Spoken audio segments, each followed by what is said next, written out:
तक गुरु नहीं होगा आपको विधि विधान। अभी आपको गायत्री मंत्र का विधान ही नहीं पता है और आप गायत्री जाप कर रही हैं। हाँ। कि गायत्री का हमको जाप कब करना है, आपको ये भी नहीं पता है किस टाइम पे आपको गायत्री का जाप करना चाहिए। नहीं, ये तो पता है सुबह जल्दी करते हैं। नहीं, सुबह भी आप करने का समय होता है और शाम को भी। गायत्री का संध्या होता है। सुबह तो नहीं कर पाती हूँ। सुबह में ब्रह्म मुहूर्त से लेकर के 6 बजे तक का संध्या होता है गायत्री माता का। 6 बजे तक करती हूँ सुबह में। ठीक है। और रात को शाम को जो उनकी संध्या काल होती है वो 6 से 8 के बीच की संध्या काल होती है। दोपहर में जो संध्या काल होता है उनका 12 से 2 बजे का संध्या काल होता है। 12 से 2।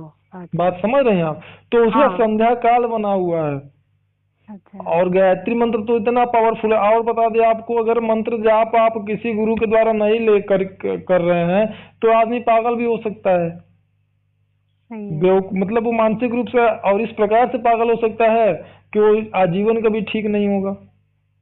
तो इसलिए कभी भी आध्यात्म को ना मेडिकल का टैबलेट समझ करके दर्द हो रहा है जाओ डिस्प्रिन लेके खा लो ठीक हो जाएगा, ऐसा नहीं करना चाहिए। उसको आप अगर कर रहे हैं, वो एक ऐसी ऊर्जा है जो परमाणु ऊर्जा से भी ज्यादा खतरनाक है और ज्यादा फायदेमंद है। तो इसलिए कभी भी मंत्र जाप आप करते हो बिना गुरु से मंत्र प्राप्त किए मंत्र जाप ना करो। और वो भी पहले गुरु को जानो कि कौन या क्या इनको गुरु बनाना चाहिए या नहीं बनाना चाहिए। और जब आपको लगे कि हाँ इनको गुरु बनाना चाहिए, आप उनके बारे में अच्छे से जानो, उनकी जानकारी लो, उनके अंदर में कितने उनके साधक हैं जो कि अच्छी अवस्था को प्राप्त हैं, कौन कौन से मंत्र की साधना वो करवा सकते हैं। ठीक है। क्योंकि एक ही गुरु सारे मंत्रों की साधना नहीं करवा सकता।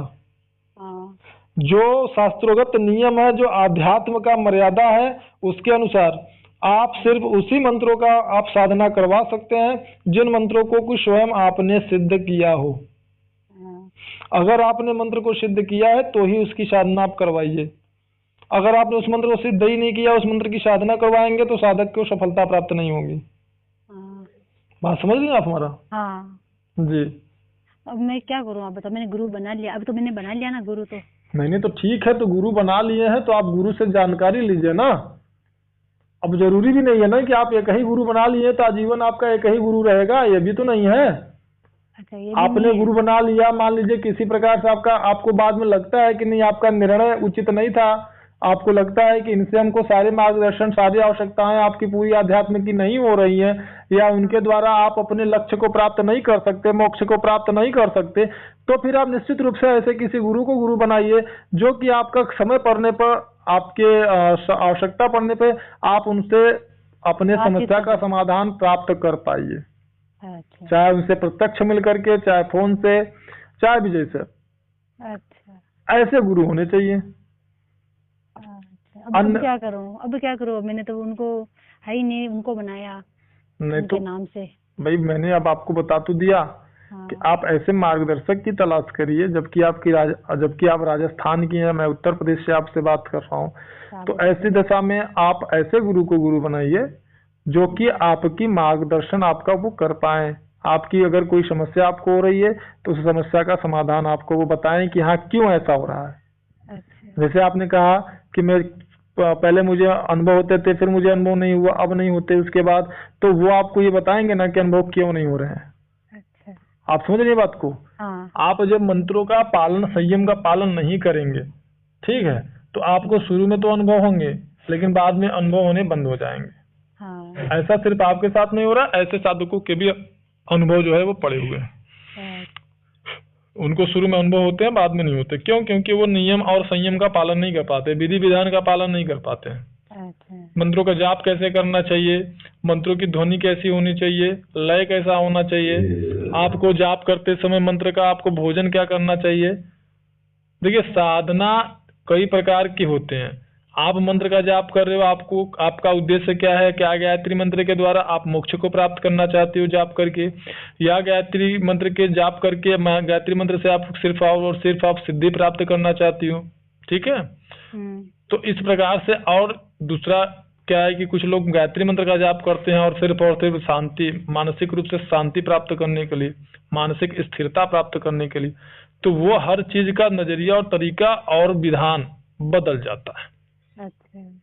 अगर आप चाहते हो कि नहीं मुझे केवल मानसिक शांति चाहिए, तो आपको किस प्रकार से जाप करना चाहिए। जैसे वाचिक बना हुआ है, उपांशु बना हुआ है, मानसिक जाप बना हुआ है, तो ये जाप करने का तरीका क्यों बनाया गया।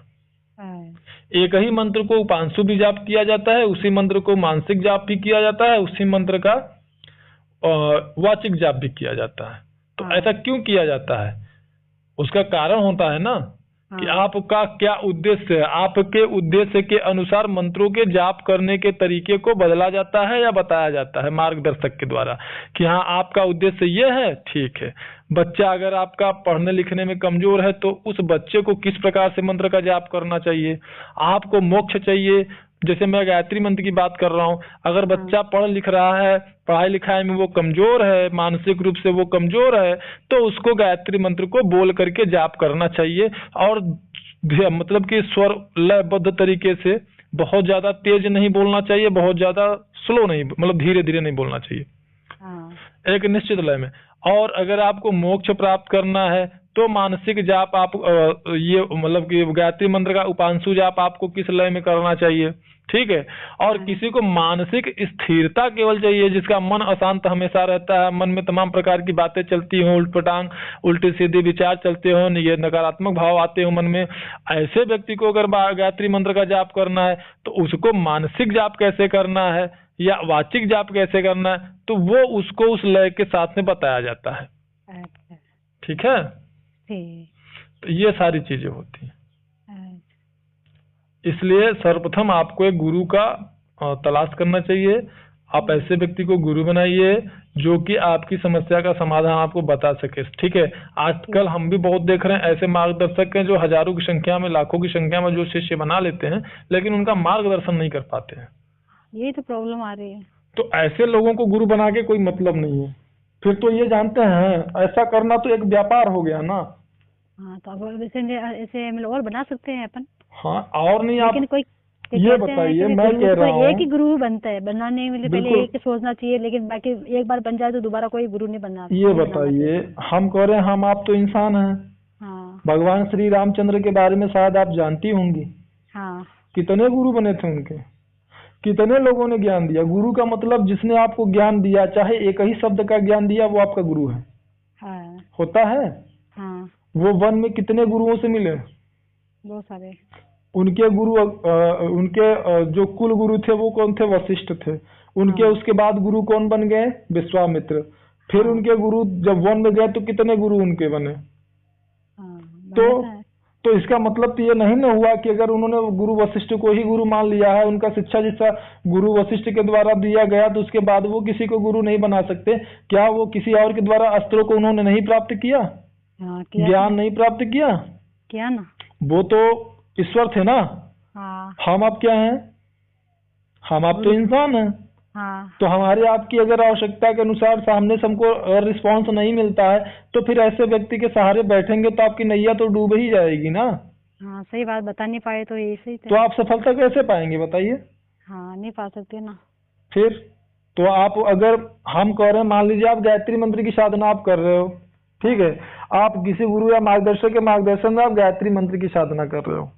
अब आप उसके बाद में आपका जो बच्चा है वो अगर कहता है कि नहीं हमको गायत्री मंत्र